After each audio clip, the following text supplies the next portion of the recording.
নমস্কার, আমি বিরাজ Mukhopadhyay, inspector, media cell, Jalpaiguri জেলা পুলিশ। সম্প্রতি ঘটে চলা একটি বিশেষ সাইবার অপরাধ সম্পর্কে অবগত করানোর জন্য আমার এই ছোট্ট প্রয়াস। আমরা প্রত্যেকেই আজকাল বড় বেশি পরিমাণে অনলাইন শপিং নির্ভর হয়ে পড়েছি। জামা, প্যান্ট, ছাতা, জুতো, ঘড়ি, belt, TV, fridge, washing machine, খাট, পালঙ্ক, বিছানা, এসব কিছুই আছে আমাদের অনলাইন অর্ডারের তালিকায়। এছাড়াও রয়েছে চাল, ডাল, আটা, তেল, শাকসবজি ইত্যাদি নিত্য প্রয়োজনীয় জিনিসপত্র, যেগুলো কোনো না কোনো ডেলিভারি পার্সন আমাদের বাড়ির দরজায় পৌঁছে দিয়ে যাচ্ছে। এই কেনাকাটার মধ্যে যেমন রয়েছে নামি দামি ই কমার্স সাইটগুলি, তেমনই রয়েছে বাজার চলতি নতুন ওঠা অখ্যাতনামা ই কমার্সের সাইট, যেগুলি প্রতিষ্ঠিত নামি খ্যাতনামা ই কমার্সের সাইট।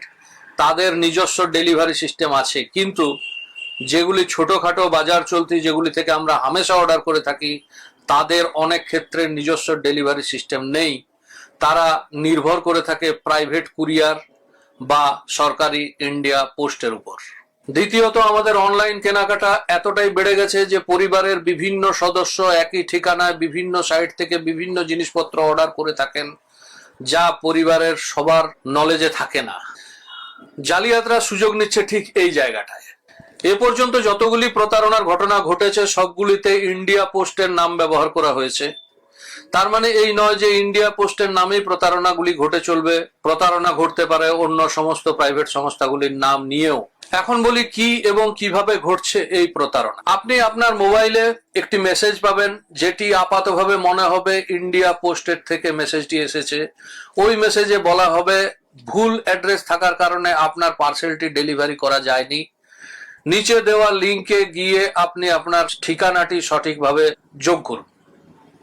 এরপর আপনার কাছে একটি ফোন আসবে, যে ফোনে সেই অজানা ব্যক্তি নিজেকে ইন্ডিয়া পোস্টের একজন প্রতিনিধি হিসাবে আপনার সামনে উপস্থিত হবেন এবং আপনাকে ওই মেসেজ সম্বন্ধে অবগত করাবেন এবং আপনাকে ভীষণ ব্যস্ততার মধ্যে ফেলে দেবে, যে যাতে আপনি ওই লিঙ্কে প্রবেশ করে প্রয়োজনীয় তথ্যাদি দিয়ে দেন।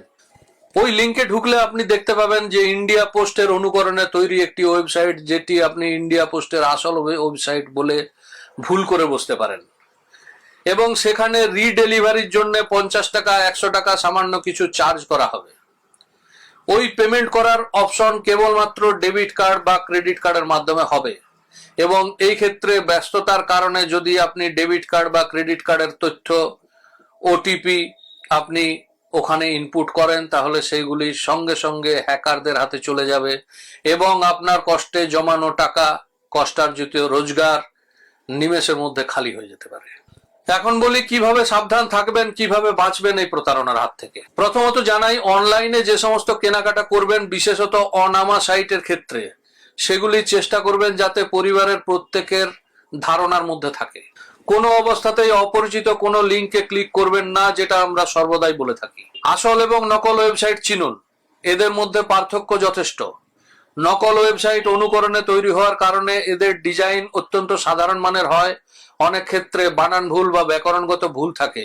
এইগুলি চোখে পড়লে আপনি সাবধান হয়ে যান, সতর্ক হয়ে যান। প্রয়োজনে আসল প্রোফাইল ওয়েবসাইট থেকে খুলে বার করুন এবং দুটো পাশাপাশি দেখলে আপনার সাধারণ চোখে এই পার্থক্যগুলি ধরা পড়বে। সাইটের ঠিকানা এবং ডোমেন লক্ষ্য করুন। সাইটের ঠিকানার আগে সুরক্ষিত লক বা তালার চিহ্ন থাকলে সেটি সুরক্ষিত সাইট বলে মনে করতে পারেন। প্রতারকদের দেওয়া নকল সাইটে এই ধরনের তালা বা লক চিহ্ন থাকে না। ডোমেনের ক্ষেত্রে এক্সটেনশন লক্ষ্য করুন। যেমন ইন্ডিয়া পোস্ট একটি সরকারি ওয়েবসাইট। সরকারি ওয়েবসাইটের ক্ষেত্রে .gov বা .gov এটি থাকবে। এটি নজরে পড়লে আপনি অতিরিক্ত সুরক্ষিত মনে করতে পারেন। সর্বদা প্লে স্টোর বা অ্যাপেল স্টোর থেকে অ্যাপ্লিকেশন ডাউনলোড করুন এবং অথেন্টিকেটেড ওয়েবসাইট থেকেই কেনাকাটা করুন। আপনাকে ব্যস্ততার মধ্যে ফেলে দেওয়া প্রতারণার একটি কৌশল, সুতরাং ব্যস্ত হবেন না। ডেলিভারির নিয়ম, আপনার ক্ষেত্রে একাধিকবার ডেলিভারি পার্টনার অ্যাটেম্প নিতেই পারে।